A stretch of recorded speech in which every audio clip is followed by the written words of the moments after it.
नमस्कार दोस्तों, मैं एक बार पुनः फिर से आप सबों के बीच हाजिर हूँ नवीनतम करंट अफेयर्स को लेकर। यहाँ पर मैं एक जानकारी देना चाहूँगा कि ह्यूमन क्रिएटर अपने टेलीग्राम ग्रुप को भी बना चुका है। आप टेलीग्राम ग्रुप के माध्यम से हमसे जुड़कर नवीनतम करंट अफेयर के पीडीएफ को हर दिन प्राप्त कर सकते हैं। और यदि आप यूट्यूब पर हमें फॉलो करना चाहते हैं तो ह्यूमन क्रिएटर की चैनल को सब्सक्राइब करना ना भूलें और रेगुलर अपडेट पाते रहने के लिए बेल आइकन को भी प्रेस कर दें। तो दोस्तों, बिना देर किए चलिए शुरू करते हैं आज के करंट अफेयर की जानकारियों का सिलसिला। सबसे पहले यहाँ पर हम लोग बात करेंगे कि आखिर किस प्रकार से ब्रिटेन के प्रधानमंत्री बोरिस जॉनसन का भारत दौरा रद्द होने के बाद किसी 26 जनवरी के गणतंत्र दिवस समारोह के लिए मुख्य तौर पर मुख्य अतिथि के रूप में आमंत्रित किया है गया है। उसके बाद हम लोग देखेंगे कि अमेरिका ने किस देश के साथ राजनयिकों के आपसी संपर्क बहाली पर लगे सभी प्रतिबंध हटा लिए हैं। उसके बाद हम लोग देखेंगे कि विश्व हिंदी दिवस कब मनाया जाता है, कब हुई थी इसकी शुरुआत और किसने की थी, इस बात को भी हम लोग देखेंगे। उसके आगे चलिए बढ़ते हैं और हम लोग देखते हैं कि गुजरात के 4 बार के पूर्व मुख्यमंत्री एवं कांग्रेस के किस दिग्गज नेता का 94 वर्ष की उम्र में निधन हो गया है, इसको भी हम लोग देखेंगे। विस्तार से इस थोड़ा बहुत जानकारी इस नेता के विषय में हम लोग जानने का प्रयास करेंगे। उसके आगे बढ़ेंगे और हम देखेंगे कि श्रीलंका के किस 29 वर्षीय बल्लेबाज ने अंतर्राष्ट्रीय क्रिकेट से संन्यास लिया। चर्चा करेंगे इस पर भी विस्तार से हम लोग। उसके आगे बढ़ते हैं और हम लोग ये देखने का प्रयास करेंगे कि केंद्रीय औद्योगिक सुरक्षा बल CISF के 28वें महानिदेशक के रूप में किसे नियुक्त किया गया है, इसे भी हम लोग देखेंगे और विस्तार से जानेंगे। आगे बढ़ेंगे और देखेंगे कि कौन सा भारतीय बल्लेबाज ऑस्ट्रेलिया के खिलाफ सभी प्रारूपों में 100 छक्के लगाने वाला विश्व का पहला खिलाड़ी बना, इसे भी हम लोग देखेंगे। और देखेंगे आखिर में हम लोग यह भी कि किस देश की सेना ने स्वदेशी रूप से विकसित guided multi launch rocket system Fatah one का सफल उड़ान परीक्षण पूरा किया। तो दोस्तों, ये रहेगा आज के करंट अफेयर के से संबंधित कुछ जानकारियाँ जिससे मैं आप लोगों से शेयर करूँगा। तो दोस्तों, अगर आप इसी तरह से रेगुलर करंट अफेयर के अपडेट पाना चाहते हैं तो हमारे चैनल के साथ ज़रूर जुड़ें और इसे आप PDF के रूप में पाना चाहते हैं तो हमारे टेलीग्राम चैनल को ज़रूर फॉलो कर लें। चलिए बढ़ते हैं और देखते हैं हम लोग करंट अफेयर को एक बार पुनः फिर से। भारत ने गणतंत्र दिवस पर किस देश के राष्ट्रपति को मुख्य अतिथि के रूप में आने का न्योता दिया है? तो बताना चाहूँगा दोस्तों, सूरीनाम के राष्ट्रपति चंद्रिका प्रसाद संतोखी को 26 जनवरी 2021 के भारतीय गणतंत्र दिवस परेड के लिए मुख्य अतिथि के तौर पर निमंत्रण भेज दिया गया है और उन्होंने यह निमंत्रण स्वीकार भी कर लिया है। बताते चलें, बोरिस जॉनसन ने अपनी यात्रा को रद्द कर दिया था, जिसके कारण भारत को गणतंत्र दिवस समारोह के लिए किसी अन्य अतिथि को शामिल करने का फैसला लेना पड़ा। आगे है, अमेरिका ने किस देश के साथ राजनयिकों के आपसी संपर्क बहाली पर लगे सभी प्रतिबंध हटा लिए हैं? तो इसका उत्तर होगा दोस्तों ताइवान।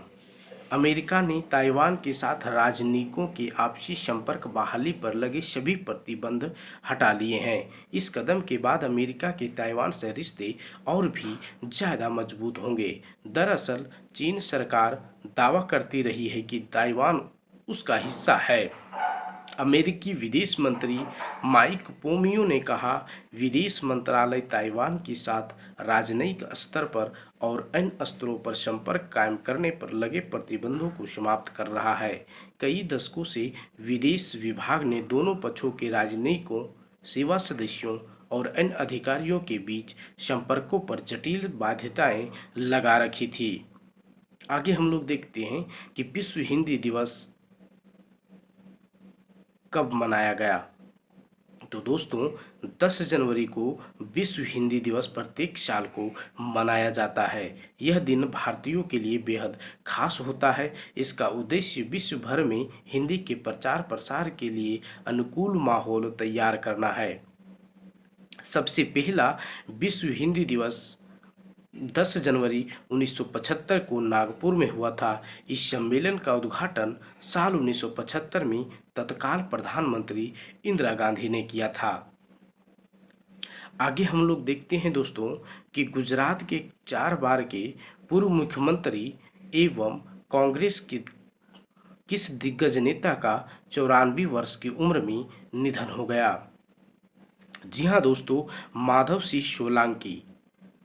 सिंह सोलंकी जो पूर्व केंद्रीय मंत्री तथा 4 बार गुजरात के मुख्यमंत्री रहे वरिष्ठ कांग्रेसी नेता थे। इनका 10 जनवरी 2021 को राजकीय सम्मान के साथ अंतिम संस्कार किया गया। माधव सिंह सोलंकी पहली बार 30 साल की उम्र में ही विधायक चुने गए थे। उन्होंने ही गुजरात में लड़कियों के लिए मुफ्त शिक्षा तथा प्राथमिक विद्यालयों में मिड डे मील की शुरुआत की थी। वह गुजरात में नरेंद्र मोदी के बाद सबसे लंबे समय तक मुख्यमंत्री रहे। आगे हम लोग देखते हैं दोस्तों, श्रीलंका के किस 29 वर्षीय बल्लेबाज ने अंतर्राष्ट्रीय क्रिकेट से संन्यास ले लिया है। तो दोस्तों, शेहाना जयसूर्या ने अंतर्राष्ट्रीय क्रिकेट से संन्यास ले लिया है। शीर्ष क्रम के बल्लेबाज शेहाना जयसूर्या ने श्रीलंका क्रिकेट से संन्यास ले लिया है। जयसूर्या ने यह निर्णय अपने परिवार के अमेरिका में बसने का फैसला करने के बाद लिया है। शेहाना जयसूर्या ने श्रीलंका के लिए वनडे और T20 मिलाकर कुल 30 मैच खेले हैं। कराची में श्रीलंका के खिलाफ उन्होंने 96 रन बनाए थे, जो उनका सर्वोच्च स्कोर है। उन्होंने 2009 से 2020 के बीच कुल 80 प्रथम श्रेणी मैच खेले हैं। आगे हम लोग देखते हैं दोस्तों, केंद्रीय औद्योगिक सुरक्षा बल CISF के 28वें महानिदेशक के रूप में किसे नियुक्त किया गया है। तो दोस्तों, सुबोध कुमार जायसवाल को इस पद पर नियुक्त किया गया है। वरिष्ठ IPS सुबोध कुमार जायसवाल ने 8 जनवरी 2021 को CGO कॉम्प्लेक्स स्थित मुख्यालय में केंद्रीय औद्योगिक सुरक्षा बल CISF के महानिदेशक DG का पदभार ग्रहण कर लिया है। इससे पहले वे मुंबई में पुलिस महानिदेशक के रूप में कार्यरत थे। जायसवाल CISF के 28वें महानिदेशक हैं। राजेश रंजन की सेवानिवृत्ति के बाद उन्हें बल के DG का पदभार दिया गया है। उन्होंने बिजनेस एडमिनिस्ट्रेशन में मास्टर की डिग्री कर रखी है। वे वर्ष 1985 से भारतीय पुलिस सेवा में शामिल हुए थे और उन्हें महाराष्ट्र कैडर आवंटित किया गया था। आगे हम लोग देखेंगे, कौन सा भारतीय बल्लेबाज ऑस्ट्रेलिया के खिलाफ सभी प्रारूपों में 100 छक्के लगाने वाला विश्व का पहला खिलाड़ी बन गया है। तो बल्लेबाज रोहित शर्मा ऑस्ट्रेलिया के खिलाफ सभी प्रारूपों में 100 छक्के लगाने वाला दुनिया का पहला खिलाड़ी बन गया है। हालांकि एक देश के खिलाफ सबसे ज़्यादा छक्के लगाने के मामले में वेस्टइंडीज़ के सलामी बल्लेबाज क्रिस गेल सबसे आगे हैं, जिन्होंने 130 छक्के इंग्लैंड के खिलाफ लगाए हैं। क्रिस गेल और रोहित शर्मा ही ऐसे बल्लेबाज हैं जिन्होंने एक देश के खिलाफ 100 या इससे ज़्यादा छक्के जड़े हैं। और आज का दोस्तों आखिरी प्रश्न रहेगा, किस देश की सेना ने स्वदेशी रूप से विकसित guided multi launch rocket system Fatah one का सफल उड़ान परीक्षण पूरा किया है।